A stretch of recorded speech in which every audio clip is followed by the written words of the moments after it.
The laboratory was silent except for the gentle hum of fluorescent lights and the rhythmic ticking of an antique clock. Dr. Elena Vesquez sat across from her patient, watching as he stared at the ceiling with vacant eyes. Marcus had been coming to these sessions for 6 months now, ever since what he called the collapse, the moment when his carefully constructed life had crumbled like a house of cards in a hurricane. "I keep thinking about what you said last week," Marcus finally spoke, his voice barely above a whisper. "About the weak self. About destroying it. I don't understand how losing everything I thought I was could be helpful." Elena leaned forward slightly, her pen hovering over her notepad. "Tell me what you think your weak self was, Marcus. What version of you died in that boardroom 6 months ago?" Marcus closed his eyes, and, for a moment, the room seemed to hold its breath. The Marcus who needed everyone's approval. The Marcus who built his entire identity around being the successful executive, the perfect husband, the man who never failed.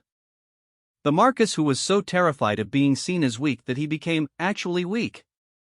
This conversation, taking place in countless therapy rooms across the world every day, represents one of humanity's most profound psychological truths, that our greatest strength often emerges from the ashes of our most cherished illusions about ourselves. Carl Gustav Jung, the Swiss psychiatrist who revolutionized our understanding of the human psyche, understood this paradox better than perhaps any thinker before or since. His insight that we must face and integrate our shadow, destroy our false self, and embrace our authentic nature remains as relevant today as it was when he first articulated it nearly a century ago.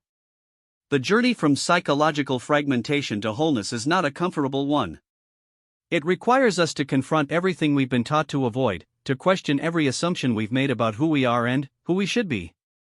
It demands that we look directly into the abyss of our own unconscious and acknowledge the monsters that lurk there, not to be destroyed by them, but to understand that these monsters are, in fact, parts of ourselves that we've disowned and rejected. Jung called this process individuation, and he believed it to be the central task of human life. It is the process by which we become who we truly are, rather than who we think we should be or who others expect us to be. It is the journey from the false self, that carefully constructed persona we present to the world, to the authentic self that exists beneath all our masks and pretenses. But, why is this destruction of the weak self so crucial? Why must we undergo this psychological death and rebirth? The answer lies in understanding what Jung meant by the weak self and how our attachment to it actually makes us more vulnerable, not less.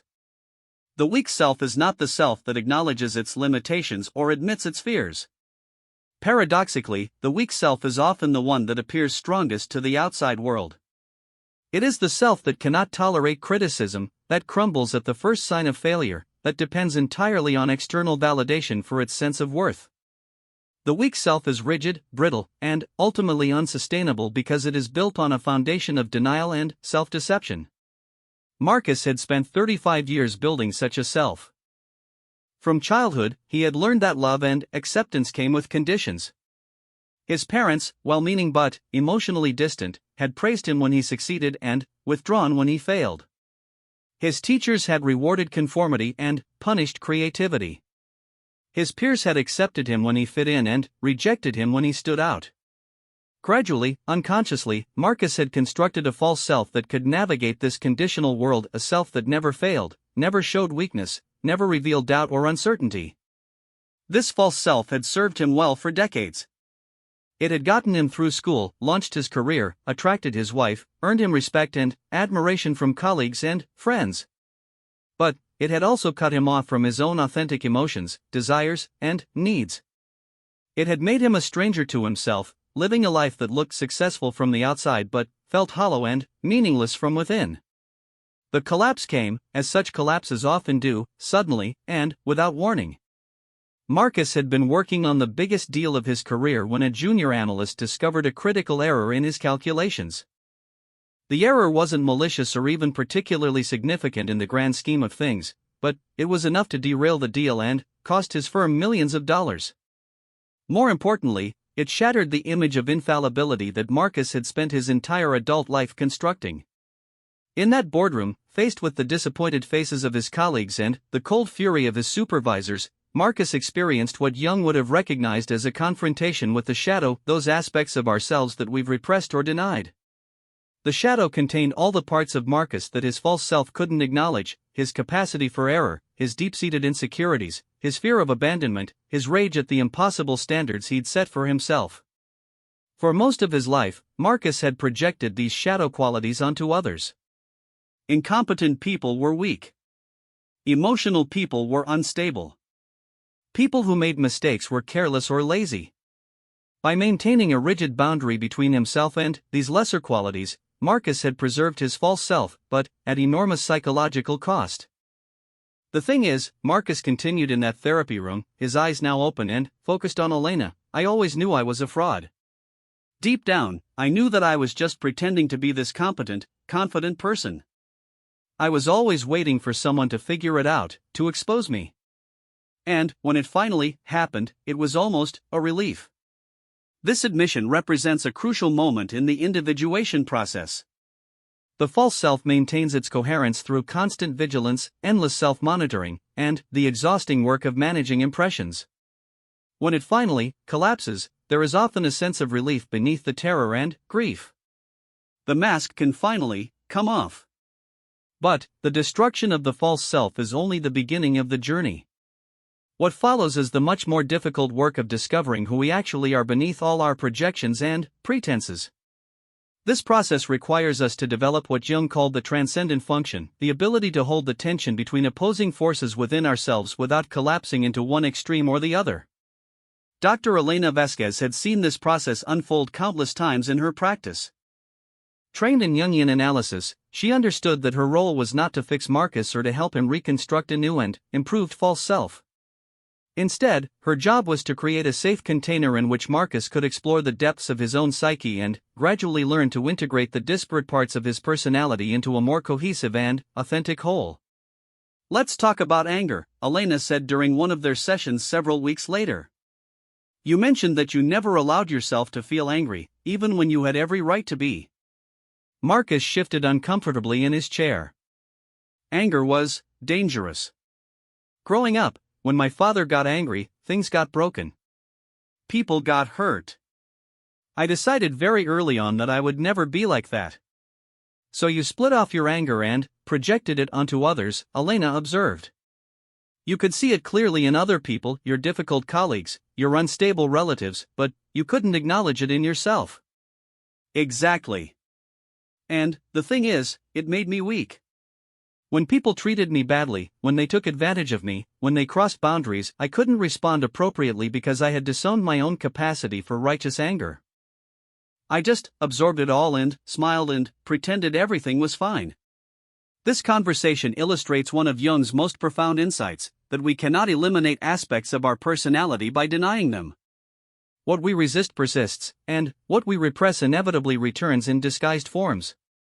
Marcus's disowned anger didn't disappear, it went underground, expressing itself through passive aggression, chronic anxiety, and a tendency toward depression. By refusing to acknowledge his anger, Marcus had cut himself off from one of his most important psychological resources, the energy needed to set boundaries, defend himself, and stand up for his values. The work of integration is painstaking and often uncomfortable. It requires us to reclaim the parts of ourselves that we've split off and projected onto others. This doesn't mean acting out these qualities in destructive ways, but rather learning to hold them consciously and express them appropriately. For Marcus, learning to feel and express anger appropriately was transformative. As he gradually reclaimed this disowned part of himself, he found that he could set clearer boundaries with colleagues, communicate his needs more directly with his wife, and stand up for himself when necessary. Paradoxically, by accepting his capacity for anger, he became less angry overall because he no longer needed to repress this vital emotional energy. The same process unfolded with other disowned aspects of his personality. Marcus had always prided himself on being rational and logical, dismissing emotions as signs of weakness. But, as he explored his inner world more deeply, he discovered a rich emotional life that had been buried beneath years of intellectualization and rationalization. He found that his emotions, rather than being obstacles to clear thinking, were actually sources of valuable information about his needs, values, and boundaries. He had always seen himself as independent and self-sufficient, looking down on people who needed help or support from others. But, as his false self crumbled, he was forced to acknowledge his own deep need for connection and belonging. Learning to reach out for help, to admit vulnerability, and to allow others to care for him was perhaps the most challenging aspect of his journey, but also one of the most rewarding.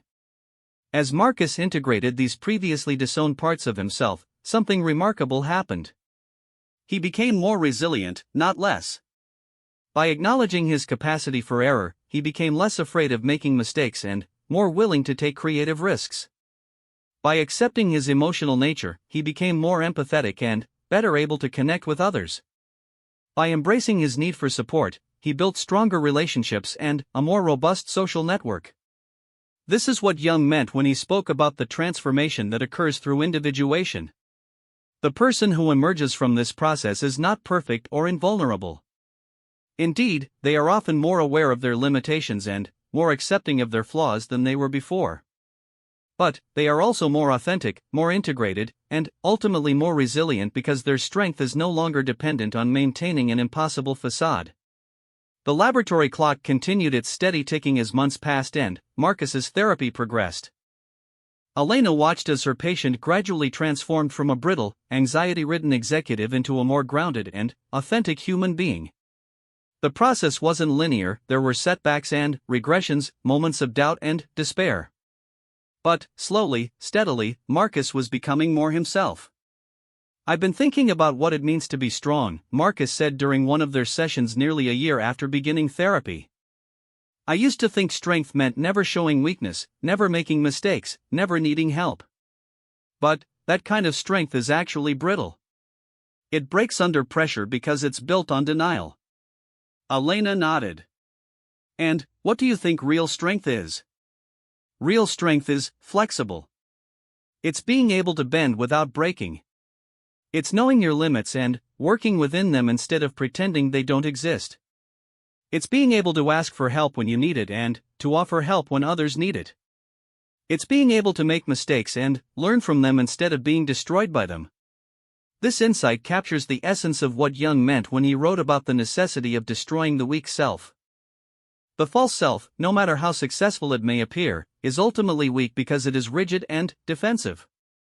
It cannot adapt to new circumstances because it is too invested in maintaining a particular image. It cannot learn from failures because it cannot acknowledge them. It cannot form genuine relationships because it cannot reveal its authentic nature. The true self that emerges from the process of individuation is strong in a completely different way. It is strong because it is flexible, integrated, and authentic. It doesn't need to be perfect because it knows that perfection is an illusion. It doesn't need constant validation because it has learned to validate itself. It doesn't need to project its disowned qualities onto others because it has learned to own all aspects of its nature. But, perhaps most importantly, the individuated person cannot be destroyed by others because they have already undergone the most fundamental destruction possible, the death of their false self. Having survived this psychological death and rebirth, they know that their essential being cannot be threatened by external circumstances, no matter how challenging those circumstances might be. This doesn't mean that individuated people are immune to suffering or that they never experience pain, loss, or failure. What it means is that their sense of self is no longer dependent on external circumstances. They have discovered an unshakable core within themselves that remains constant regardless of what happens in the outside world. Marcus experienced this truth directly when he returned to work after several months of leave. The company he had worked for had let him go, and he found himself starting over at a much smaller firm with a significant reduction in salary and status. The old Marcus would have been devastated by this apparent failure, would have seen it as confirmation of his worst fears about himself. But the new Marcus, while certainly disappointed and concerned about the practical implications, was not destroyed by this setback. He had learned that his worth as a human being was not determined by his job title or salary. He had discovered sources of meaning and fulfillment that existed independently of his professional success. Most importantly, he had developed the psychological resources necessary to navigate uncertainty and adversity without losing himself in the process. "It's strange," he told Elena during one of their final sessions. "Losing everything I thought I wanted, the job, the status, the image, was the best thing that ever happened to me. I'm happier now, making less money and working at a job that nobody's ever heard of, than I ever was when I was supposedly successful. I feel like I'm finally living my own life instead of the life I thought I was supposed to live. This transformation from false success to authentic fulfillment is a common outcome of the individuation process. People who undergo this journey often find that their external circumstances become less important while their internal experience becomes richer and more meaningful. They discover that happiness and fulfillment cannot be achieved through external accomplishments alone but must be cultivated from within. The therapeutic relationship between Marcus and Elena had served as a container for this transformation, but the work itself had been done by Marcus. Elena had simply provided the safe space and skillful guidance necessary for the natural process of individuation to unfold. This is consistent with Jung's understanding of therapy as a collaborative process in which the analyst serves as a catalyst for the patient's own healing capacity. As their work together drew to a close, both Marcus and Elena reflected on the journey they had shared. The man who had first walked into her office 18 months earlier, anxious, depressed, and desperately clinging to the fragments of his false identity, bore little resemblance to the person who sat before her now. Marcus had not become perfect or problem-free, but he had become authentic and resilient in ways that the old Marcus could never have imagined. The paradox, Elena observed, is that by accepting your weakness, you become truly strong. By acknowledging your limitations, you've transcended them. By facing your shadow, you've integrated your light. Marcus smiled, a genuine expression that would have been impossible for his former self. Jung was right. The person who can destroy their own illusions can never be destroyed by external circumstances. Once you know who you really are, underneath all the masks and pretenses, you become unbreakable. Not because you're perfect, but because you're real. The story of Marcus represents countless similar journeys undertaken by individuals around the world every day. In therapists' offices, in meditation halls, in the quiet moments of personal reflection, people are discovering the truth that Jung articulated so powerfully, that our greatest strength emerges not from building up our ego but from surrendering our attachment to who we think we should be and embracing who we actually are. This process of individuation is not limited to those in therapy or those who have experienced dramatic life crises. It is available to anyone willing to undertake the challenging but ultimately liberating journey of self-discovery.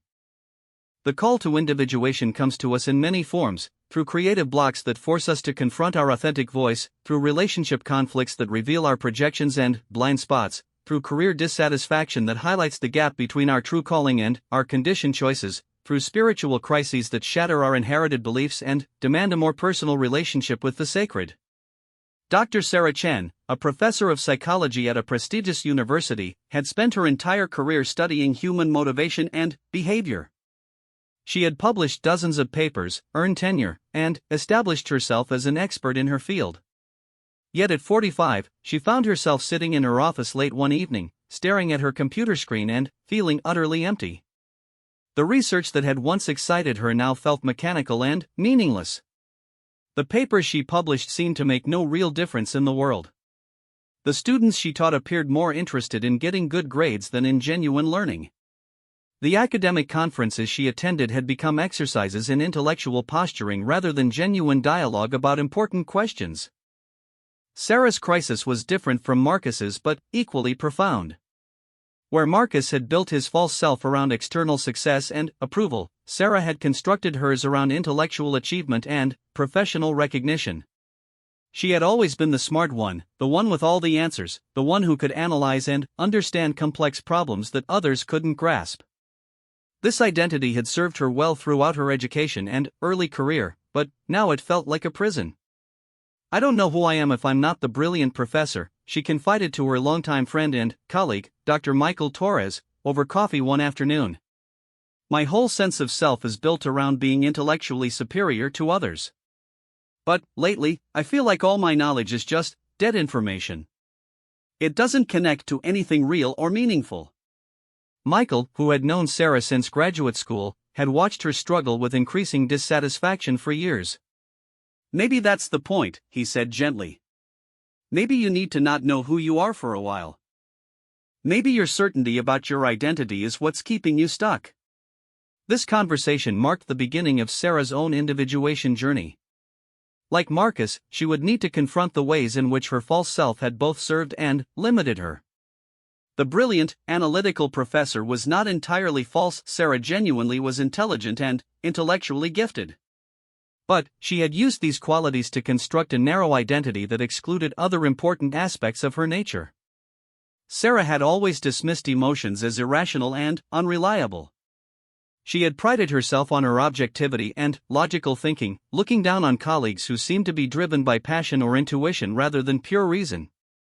But, as she began to explore her inner world more deeply, she discovered that this rational facade was actually a defense mechanism, a way of protecting herself from the vulnerability and uncertainty that comes with genuine feeling. In graduate school, Sarah had fallen in love with a fellow student who was passionate about environmental activism. She had been deeply attracted to his emotional intensity and his commitment to causes larger than himself.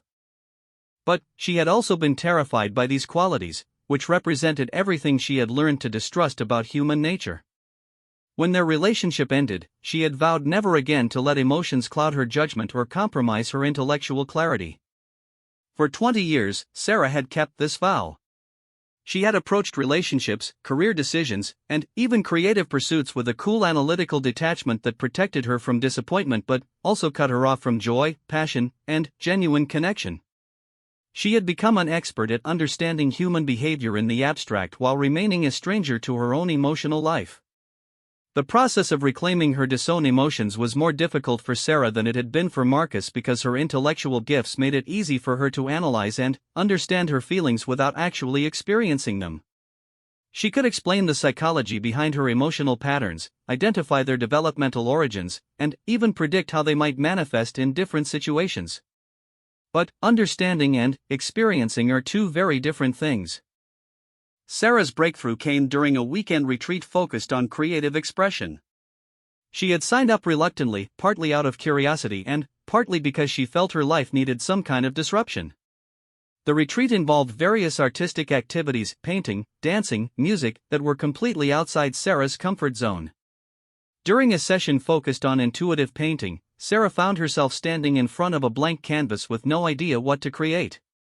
For someone accustomed to having all the answers, this uncertainty was deeply uncomfortable. She tried to approach the painting intellectually, thinking about color theory and composition, but the facilitator encouraged her to simply let her hands move without thinking. What emerged on the canvas surprised everyone, especially Sarah herself. The painting was chaotic and emotional, full of dark blues and angry reds, with shapes that seemed to struggle against some invisible constraint.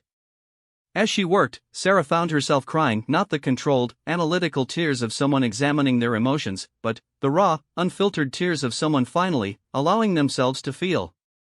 "I didn't even know I was angry," she told the group during the sharing session afterward. "I thought I had processed all of that years ago.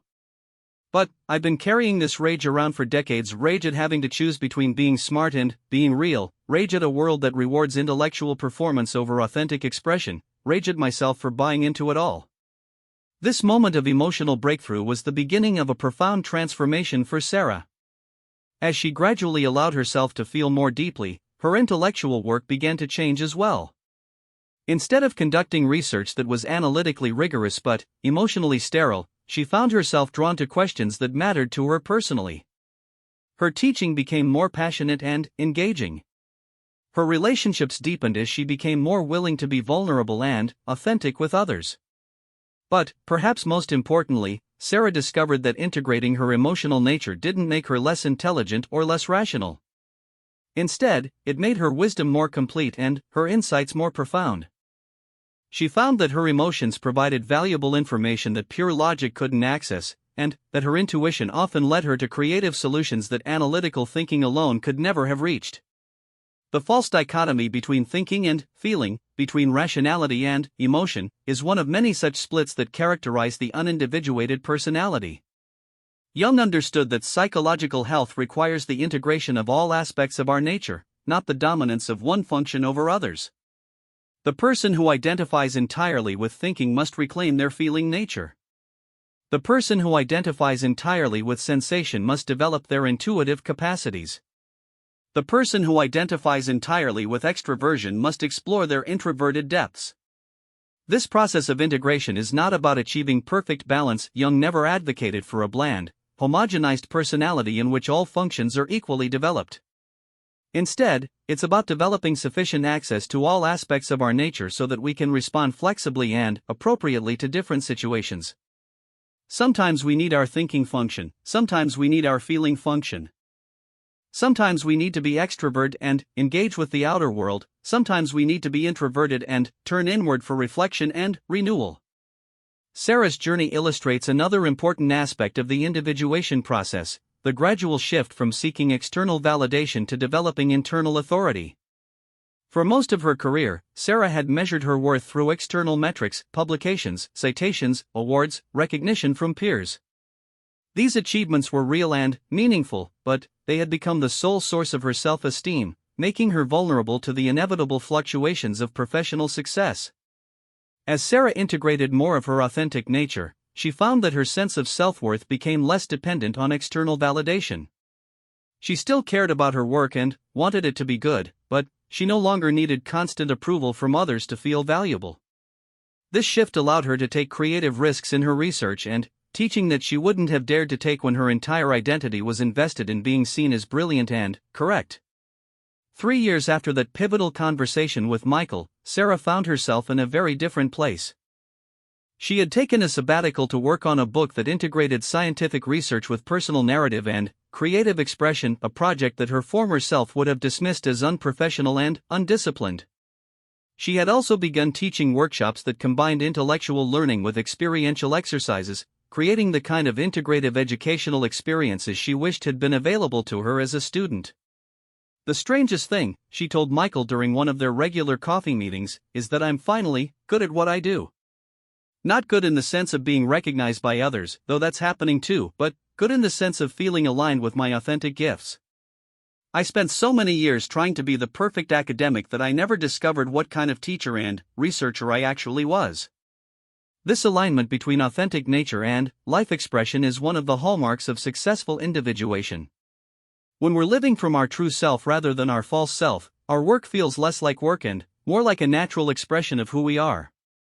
This doesn't mean that life becomes easy or that we never face challenges, but it does mean that we're facing those challenges from a place of authentic strength rather than brittle defensiveness. The conversation between Sarah and Michael took place in the same cafe where they had been meeting for over a decade, but both the setting and their relationship had evolved significantly. In the early years of their friendship, their conversations had been primarily intellectual, debates about research findings, discussions of theoretical frameworks, analyses of departmental politics.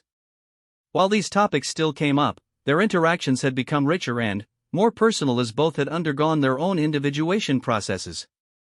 Michael's journey had been different from both Marcus's and Sarah's, but it shared the same essential structure: the recognition that his false self was no longer sustainable, the willingness to face the shadow aspects of his personality, and the gradual integration of previously disowned parts of his nature. For Michael, the false self had been built around being the helpful one, the supportive colleague, the person who never made waves or created conflict. On the surface, these seemed like positive qualities, and in many ways they were. Michael was genuinely caring and supportive, and his colleagues valued his diplomatic nature and his ability to mediate conflicts. But, over time, this helpful persona had become a prison that prevented him from expressing his own needs, opinions, and creative visions. Michael's crisis had come when he was passed over for a promotion that he had been expecting for years. The position went to a younger colleague who was less experienced but more assertive and self-promoting. In that moment, Michael realized that his strategy of being helpful and undemanding had actually undermined his career rather than advancing it. I was so afraid of being seen as selfish or difficult that I became invisible, he explained to Sarah during one of their meetings. I thought that if I just worked hard and supported everyone else, I would naturally be recognized and rewarded. But what actually happened was that people took my contributions for granted and forgot about my own ambitions and goals. Michael's individuation journey involved learning to assert himself, to express his opinions even when they might create conflict, and to prioritize his own needs and goals rather than always deferring to others. This was particularly challenging for someone whose identity had been built around being selfless and accommodating. Like Sarah and Marcus, Michael discovered that the qualities he had disowned in himself, assertiveness, ambition, even a certain amount of healthy selfishness, were not inherently destructive. When expressed from a place of authenticity rather than defensiveness, these qualities could actually enhance his relationships and his effectiveness rather than undermining them. The transformation was gradual but profound. Michael began speaking up more in meetings, expressing his own ideas rather than just supporting others. He started setting clearer boundaries with colleagues who had been taking advantage of his helpful nature. Most challengingly, he began pursuing his own research interests rather than always collaborating on projects initiated by others. At first, I was terrified that people would reject me if I stopped being the accommodating, helpful guy, Michael reflected. But what actually happened was that people started respecting me more. They still valued my collaborative nature, but now they also saw me as someone with my own vision and authority. This experience illustrates another important aspect of individuation, the discovery that our fears about expressing our authentic nature are usually unfounded. We're often so invested in our false self because we believe it's necessary for survival, acceptance, or success. But when we finally risk showing up authentically, we usually find that people respond more positively than we expected.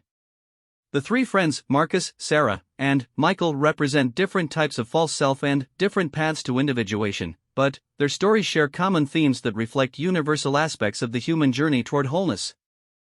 Each had built an identity around certain admired qualities while rejecting or hiding aspects of themselves that seemed dangerous or unacceptable. Each had reached a crisis point where the false self could no longer be maintained. And each had discovered that embracing their complete nature, shadow and light together, made them stronger and more resilient rather than weaker and more vulnerable.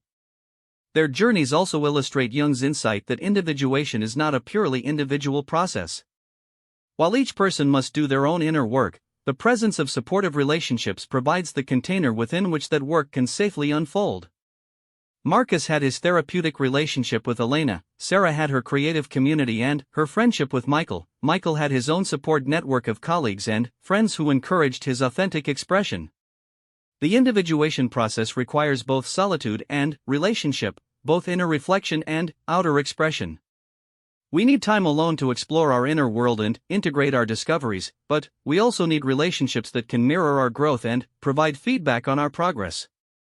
The tension between these needs, for independence and connection, for self-discovery and mutual recognition, is itself part of the individuation process. As these three individuals continued to evolve and grow, they began to recognize patterns and principles that seemed to characterize the individuation journey regardless of the specific circumstances of each person's life. They observed that the process typically involves periods of breakdown followed by integration, moments of profound insight alternating with times of confusion and uncertainty, and a gradual shift from external to internal sources of authority and validation. They also noticed that individuation is not a linear progression toward some final state of perfection or enlightenment. Instead, it's an ongoing spiral process in which we revisit the same themes and challenges at deeper levels throughout our lives. Each crisis, each relationship, each new phase of life offers opportunities to discover and integrate previously unknown aspects of ourselves. Perhaps most importantly, they observed that the person who emerges from the individuation process is not someone who has transcended human limitations or achieved some superhuman state of invulnerability. Instead, it's someone who has learned to work with their limitations rather than against them, to find strength in vulnerability rather than in defensiveness, and to locate their security in their authentic nature rather than in external circumstances. This insight brings us back to Jung's original formulation: the person who destroys their weak self can never be destroyed by others. The destruction involved is not the elimination of weakness or the achievement of perfection, but rather the dismantling of the false self that pretends to be stronger than it actually is.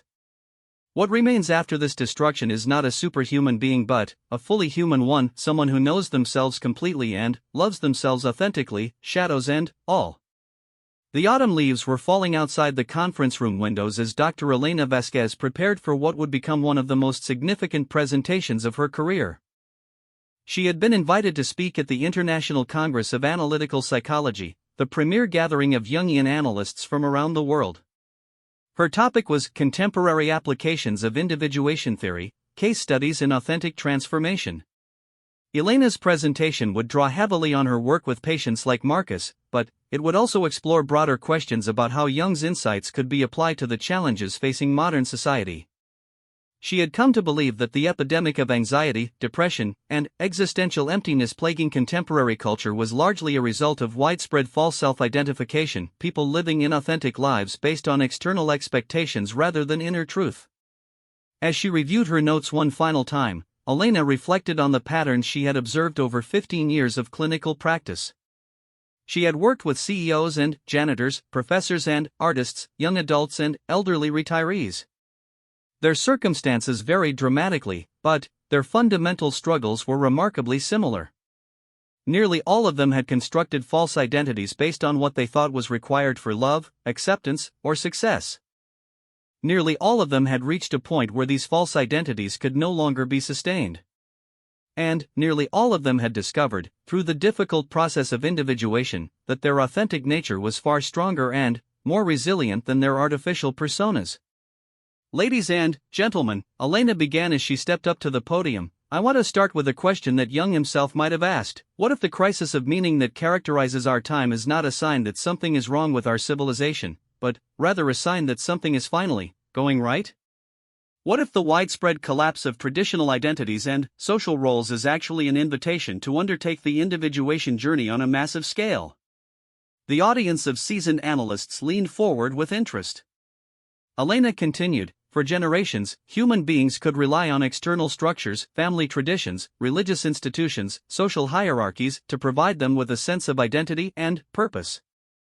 These structures often prevented individuation by demanding conformity rather than authenticity, but they also provided a kind of psychological security. People knew who they were supposed to be, even if that identity felt constraining or inauthentic. Elena clicked to her first slide, which showed a graph depicting rising rates of anxiety and depression alongside the breakdown of traditional social institutions. Today, those external structures are rapidly dissolving. Traditional career paths are disappearing. Religious institutions are losing their authority. Family structures are becoming more diverse and less prescribed. Gender roles are being questioned and redefined. Social hierarchies are being challenged and restructured. She paused to let the implications sink in. From one perspective, this dissolution looks like social chaos and psychological crisis. But, from a Jungian perspective, it looks like an unprecedented opportunity for collective individuation. When external authorities lose their power to define who we should be, we are forced to discover who we actually are. Elena's presentation went on to describe case studies that illustrated different aspects of the individuation process in contemporary contexts. She spoke about Marcus and his journey from false success to authentic fulfillment. She discussed Sarah's transformation from intellectual rigidity to integrated wisdom. She described Michael's evolution from self-effacing helpfulness to authentic assertion. But she also explored examples that went beyond individual therapy to examine how the individuation process was manifesting in broader cultural contexts. She spoke about young adults who were rejecting traditional career paths to pursue more authentic forms of work and creative expression. She discussed the rise of spiritual movements that emphasized direct personal experience over inherited beliefs.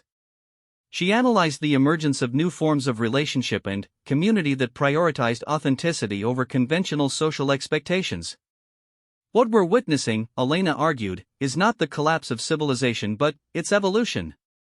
We're moving from a culture based on external conformity to one that has the potential to be based on authentic self-expression. This transition is inherently difficult and disruptive, but it's also profoundly hopeful. The presentation concluded with Elena's observations about what she called the characteristics of individuated culture, the qualities that might emerge as more people completed their own individuation journeys and began creating social structures based on authentic principles rather than defensive ones. Individuated culture, Elena suggested, would be characterized by several key features. First, it would value authenticity over performance, encouraging people to show up as themselves rather than as who they think they should be. Second, it would embrace paradox and complexity rather than demanding simplistic answers or rigid ideologies. Third, it would integrate shadow rather than projecting it, taking responsibility for collective problems rather than scapegoating others. Fourth, it would balance individual autonomy with genuine community, recognizing that true independence actually enables deeper interdependence. The person who destroys their weak self can never be destroyed by others, Elena quoted in conclusion, and the culture that embraces its shadow cannot be destroyed by external threats. Our task as analysts is not just to help individuals complete their individuation journeys, but to midwife the birth of a more conscious and integrated civilization. The response to Elena's presentation was enthusiastic and thoughtful. During the question and answer session that followed, colleagues from around the world shared their own observations about how individuation was manifesting in their cultural contexts. A therapist from Japan spoke about how young people were challenging traditional concepts of duty and obligation in favor of more authentic self-expression. An analyst from Brazil described how indigenous wisdom traditions were being integrated with Jungian concepts to create new approaches to healing collective trauma. A researcher from Germany discussed how the European refugee crisis was forcing entire communities to confront their shadow projections and develop more integrated responses to cultural difference.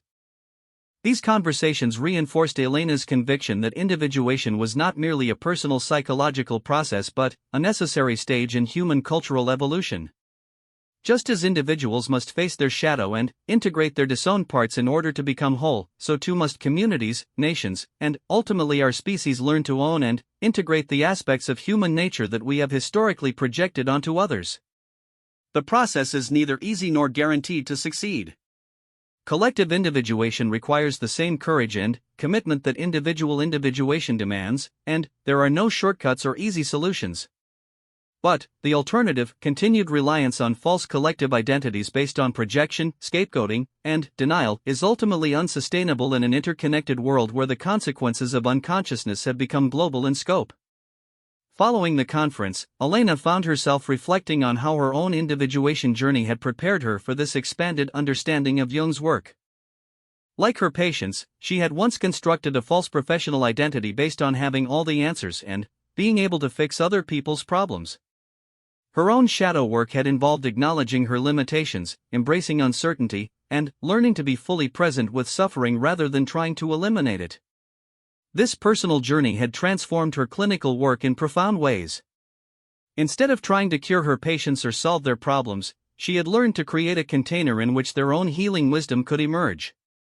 Instead of interpreting their experiences from a position of supposed expertise, she had learned to accompany them as a fellow traveler on the path of self-discovery.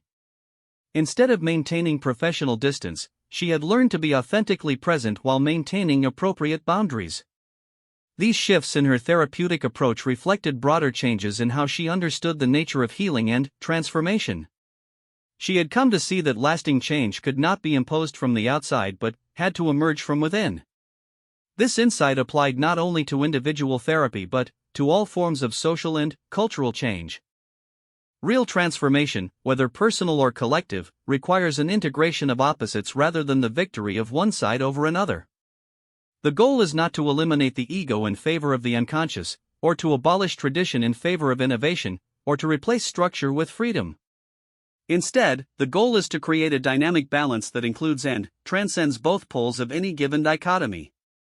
This understanding helped Elena make sense of the polarization and conflict that characterized so much of contemporary political and cultural discourse. From a Jungian perspective, these conflicts often represented collective projections, each side attributing to the other the shadow qualities they could not acknowledge in themselves. The solution was not for one side to defeat the other but for both sides to withdraw their projections and acknowledge the partial truth contained in their opponent's position. Elena began incorporating this understanding into her teaching and writing, helping other therapists and analysts develop what she called integral practice approaches to healing that could address both individual and collective dimensions of human suffering. She recognized that personal individuation and social transformation were intimately connected, and that effective therapy needed to take both levels into account. This perspective attracted criticism from some quarters.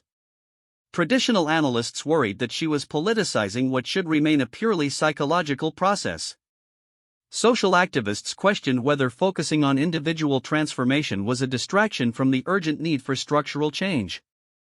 Academic colleagues suggested that she was overextending Jung's concepts beyond their proper domain. Elena acknowledged these concerns while maintaining her conviction that Jung's insights were indeed applicable to collective as well as individual processes. She pointed out that Jung himself had written extensively about social and cultural issues, particularly in his later works on civilization and its discontents.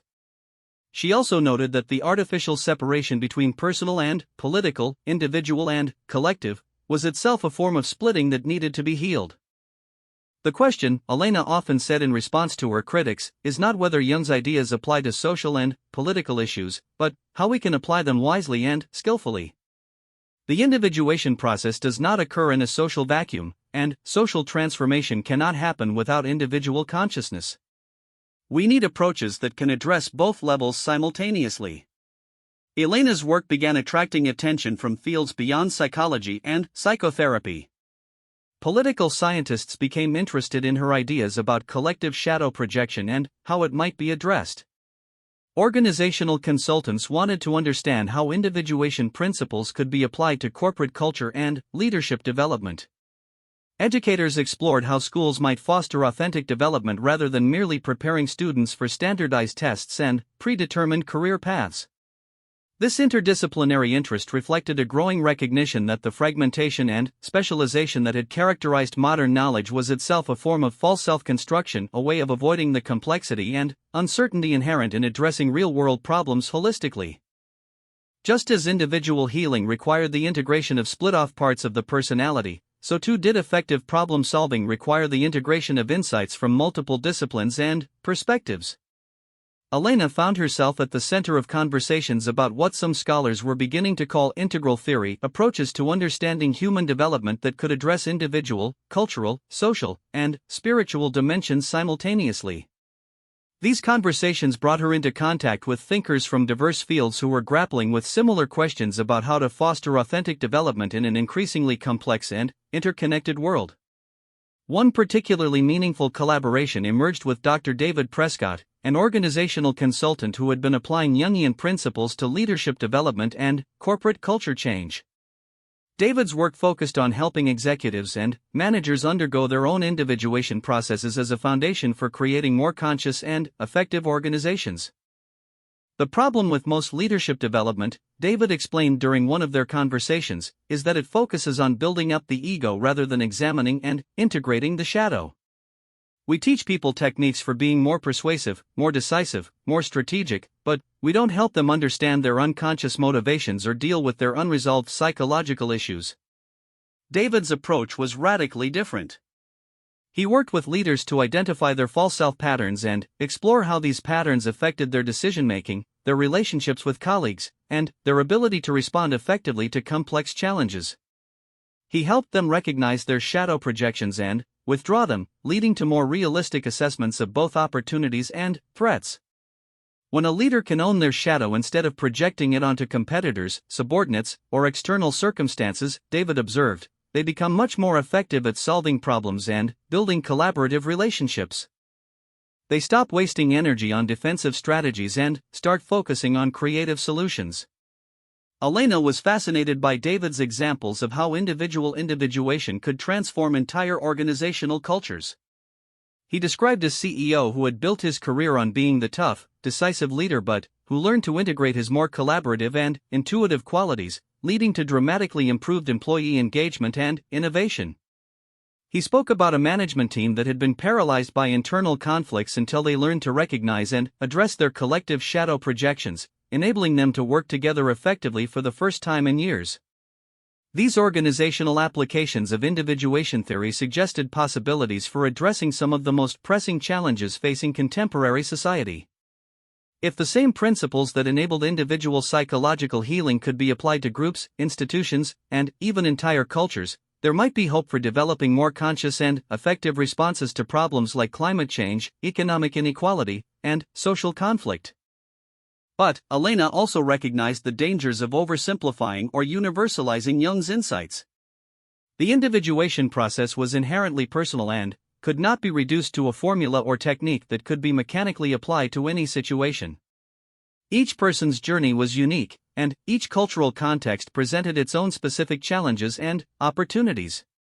Moreover, the individuation process required a level of psychological safety and social support that was not available to everyone. People struggling with basic survival needs, poverty, violence, systemic oppression, might not have the luxury of engaging in deep self-exploration.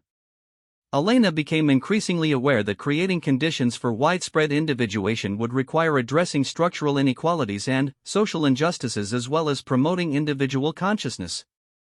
This awareness led Elena to expand her work to include what she called social justice individuation approaches to personal development that took seriously the ways in which individual psychology was shaped by social and cultural forces. She began working with activists and community organizers, helping them understand how their own individuation journeys could enhance their effectiveness as agents of social change. You can't give what you don't have, Elena often told these social change agents. If you haven't done your own shadow work, you'll inevitably project your unresolved issues onto the people and institutions you're trying to change. If you haven't individuated sufficiently to know your authentic motivations and values, you'll burn out or get seduced by the very systems you're trying to transform. This work with activists revealed new dimensions of the individuation process that Elena hadn't fully appreciated before. She discovered that people who were committed to social justice often had to confront particularly intense shadow material around power, anger, and moral righteousness.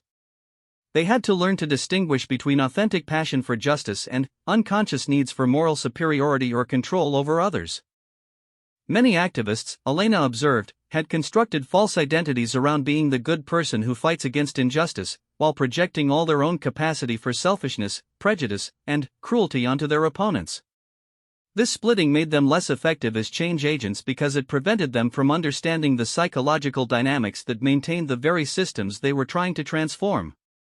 Real social change requires the same kind of integration that individual healing demands, Elena concluded. We have to be able to own our shadow, acknowledge our limitations, and work with human nature as it actually is rather than as we think it should be. This doesn't mean accepting injustice or avoiding necessary conflicts, but it does mean approaching these challenges from a place of wholeness rather than splitting. Elena's work with activists also revealed the collective dimensions of shadow projection in particularly stark ways. She observed how progressive movements often replicated the same patterns of scapegoating and othering that characterized the systems they were trying to change. Instead of recognizing their opponents as fellow human beings caught in unconscious patterns, they projected all evil onto external enemies while maintaining an illusion of their own moral purity. Similarly, she noticed how conservative movements often projected their own capacity for change and growth onto external threats, maintaining rigid identities by defining themselves in opposition to everything they feared or couldn't understand.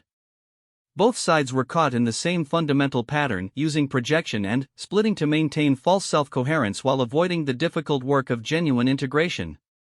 The political is psychological, and the psychological is political, Elena began to say in her presentations. We can't separate individual consciousness from social transformation because they're two aspects of the same process. Every personal healing contributes to collective healing, and every step towards social justice creates conditions for more people to individuate authentically.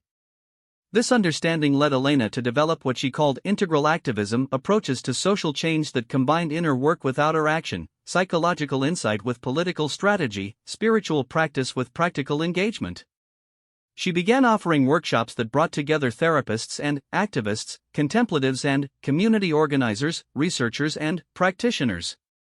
These workshops created unique opportunities for people from different backgrounds to share insights and learn from each other's perspectives. Therapists learned about the social and political dimensions of psychological suffering. Activists gained tools for maintaining their own psychological health while engaging in challenging work. Spiritual practitioners discovered ways to make their inner development relevant to outer world concerns. The conversations that emerged in these settings often revealed how artificial the boundaries between different fields and approaches actually were.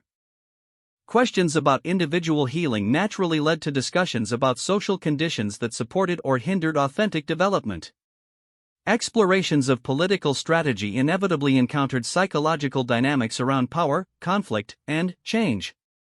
Spiritual inquiries connected directly to practical questions about how to live ethically in an unjust world. What we're discovering, Elena reflected after facilitating several of these interdisciplinary workshops, is that the fragmentation of knowledge into separate disciplines mirrors the fragmentation of the psyche into separate parts. Healing requires integration at every level: personal, interpersonal, cultural, and spiritual. This insight brought Elena's work full circle, back to Jung's original understanding of individuation as a process of becoming whole. But now she understood wholeness not just as an individual achievement but as a collective possibility, a way of organizing human life that could honor both individual authenticity and mutual interdependence. The vision that emerged from Elena's decades of work was both humble and ambitious. Humble because it recognized that lasting transformation could not be imposed or accelerated beyond natural rhythms, and that each person's journey was unique and unpredictable. Ambitious because it suggested that humanity was capable of evolving beyond the patterns of projection, scapegoating, and false self-identification that had characterized most of recorded history. We're living through a great transition, Elena concluded in her final major presentation before retirement. The old ways of organizing human life around external authorities and false identities are breaking down. This breakdown is painful and disorienting, but it's also creating space for something new to emerge: ways of being human that are more conscious, more integrated, and more authentic than anything our species has achieved before.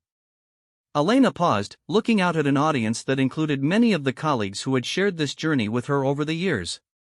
"The person who destroys their weak self can never be destroyed by others," she quoted one final time. "And the civilization that learns to integrate its shadow rather than projecting it onto enemies may finally be capable of creating a world that works for everyone. This is the promise of individuation, and this is the work of our time." The auditorium was quiet for a long moment as Elena's words settled into the consciousness of her listeners. Then, slowly, the applause began, not the polite acknowledgement typically offered at academic presentations, but the deep appreciation reserved for truths that resonate in the very core of one's being. As Elena gathered her notes and prepared to leave the stage, she reflected on the journey that had brought her to this moment. Like Marcus, Sarah, Michael, and countless others, she had undergone her own individuation process, facing her shadows and integrating her disowned parts. Like them, she had discovered that her authentic self was far more resilient and capable than her false self had ever been. But, perhaps most importantly, she had learned that individuation was not a destination but a way of traveling, a commitment to ongoing growth, learning, and integration that could be maintained throughout one's entire life. The work was never finished, the process never complete, but each step along the way brought deeper fulfillment and more authentic expression of one's unique gifts and purpose.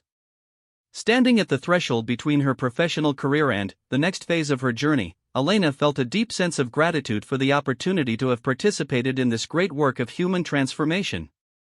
She knew that the insights and principles she had helped articulate would continue to evolve and develop long after her own contribution was complete. The laboratory of human consciousness was vast and ever-changing, and the experiments in authentic living were being conducted by millions of people around the world every day. Some would succeed spectacularly, others would struggle and fail and try again. But all were contributing to the collective learning that was gradually transforming how human beings understood themselves and their possibilities. As Elena walked off the stage for the final time, she carried with her the quiet confidence that comes from a life well lived, not perfect or without mistakes, but authentic and meaningful, aligned with values and purposes that had emerged from the depths of her own being rather than from external expectations or demands. The man who destroys his weak self can never be destroyed by others. The woman who embraces her wholeness can never be diminished by circumstance. The culture that integrates its shadow can never be conquered by fear. These were not mere philosophical concepts or therapeutic techniques, but living truths being enacted by human beings around the world who had chosen the difficult but ultimately liberating path of becoming who they truly were. And, in their courage to face the truth about themselves, they were creating the possibility for all of humanity to do the same. The great work continued, one individual at a time, one conversation at a time, one moment of authentic choice at a time. And, in laboratories and therapy offices, in conference rooms and coffee shops, in the quiet moments of personal reflection and the challenging encounters of daily life, the next chapters of this ancient story were being written.